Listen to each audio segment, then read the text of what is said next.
What are the differences between a career in accounting and a career in finance? This is the topic of this video. Welcome back, guys. My name is Bill Hanna and I'm the financial controller, and this channel is all about giving you the tools and tips to supercharge your accounting and finance career. The good news is that the job market for accounting and finance is expected to grow at a pace of about 6% annually for the next 10 years. And so this is an exciting time for you to get into accounting and finance and grow your career. Now let's get into the differences between accounting and finance as a career. And the difference number one has to do with the goal. What's the goal of a financial accountant versus the goal of a financial analyst? The goal of the accountant is to get the data in and create financial statements. And so the accountant is concerned with gathering the transactions of the business and creating financial statements, as opposed to the goal of a financial analyst, which is to analyze this data and look at it from this point in time forward and project out the performance of the business. The second difference has to do with the nature of the work. So the accountant's work by definition or by nature is looking at the past, at the history, and gathering the financial data and information and summarizing that into financial statements. Now the financial analyst is concerned with the future. So they're always looking at this point in time, going forward and forecasting the performance of the business. The third difference has to do with the risk. What risk is the accountant trying to mitigate all the time and concerned with all the time? And the risk here is the risk of material misstatement. That is, the financial statements that the accountant is producing has a material misstatement or error. This is opposed to the risk that the financial analyst is dealing with, which is the risk between a variance between what they are projecting for the future and reality. So a financial analyst is always making assumptions about the future, and the risk here is that some of these assumptions may be wrong. Difference number four between an accountant and a financial analyst has to do with the type of problems they're trying to solve. And so typically an accountant is trying to solve problems around accruals, revenue recognition, making sure the accrued for expenses that have not yet impacted the cash balance but the service has been incurred, or booking revenue in the right period, and just generally following US GAAP, which is generally accepted accounting principles. Now the kind of problems the financial analyst will be dealing with will have to do with modeling and creating assumptions about the future, such as seasonality, customer behavior, and customer loss or churn in the future. Difference number five has to do with compensation. In the US in 2019, the median salary for an accountant was $71,000 a year, which is not too bad, compared to a financial analyst, which had a median salary of $86,000 a year. And so as you can see, there's about $15,000 gap, which is about 15 to 20% difference between what accountants and financial analysts. Difference number six has to do with certification. Now, the gold standard for accountants is to become a certified public accountant or CPA.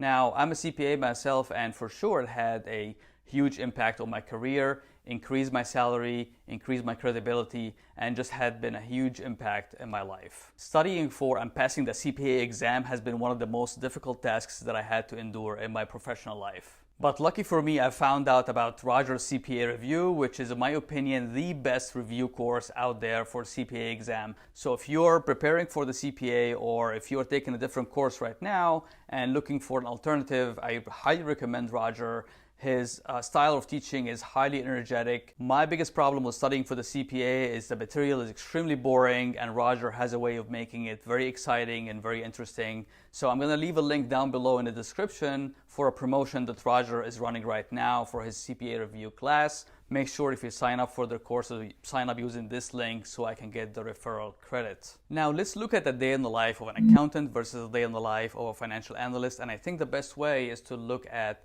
a month in the life versus a day in the life, because a month will give you a better view on what's going on in each of their professions.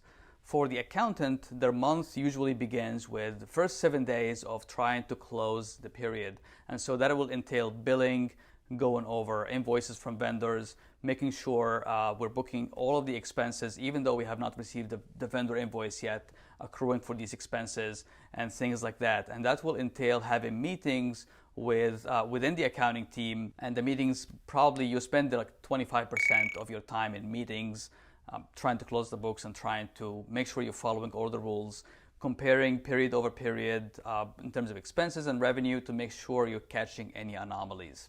Now, if you compare that to the month in the life of a financial analyst, you'll see that a financial analyst spends maybe about 56 to 60% of their time in meetings. And now their meetings are different. The accountant meetings are usually internal. They're meeting within the accounting team most of the time. For the financial analyst, most of the time they're meeting with other people within the company from the sales team to go over revenue forecast and assumptions, or meeting with the operation team and trying to capture the forecast for expenses and things like that. Now, there are three reasons for me to choose accounting over finance as a career. The first of which is my own personality as an introvert.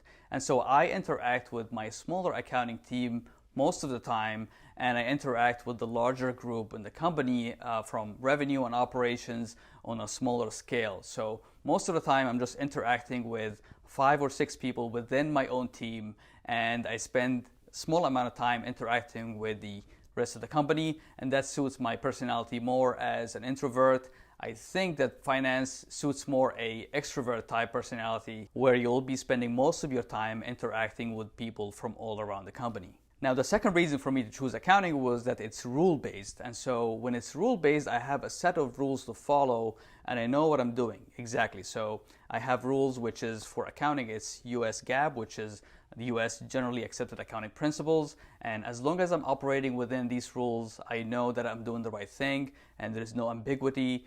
It's mostly black and white. There's a little bit of gray, but mostly black and white. And so this is what I enjoy the most, and that's why I chose accounting. Now, the third reason for me to choose accounting over finance has to do with the stress level. I believe that the stress level from working in accounting is lower than finance. The reason being is that you are concerned with two things in accounting, which is accuracy and timeliness. And as long as you're accurate in the financials that you're reporting and the timing of the reporting, you'll be fine.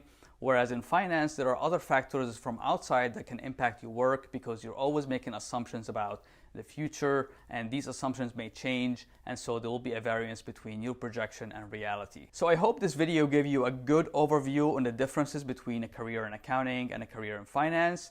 I'd like to hear your questions. If you have any questions for me in the comment section below, or if you want to tell us your own experience in majoring in accounting or in finance and your career in general, feel free to leave a comment below. If you like this video, please give a thumbs up. And if you haven't subscribed to my channel, please hit the subscribe button and the notification bell so that you don't miss out on any of the videos that I put out weekly.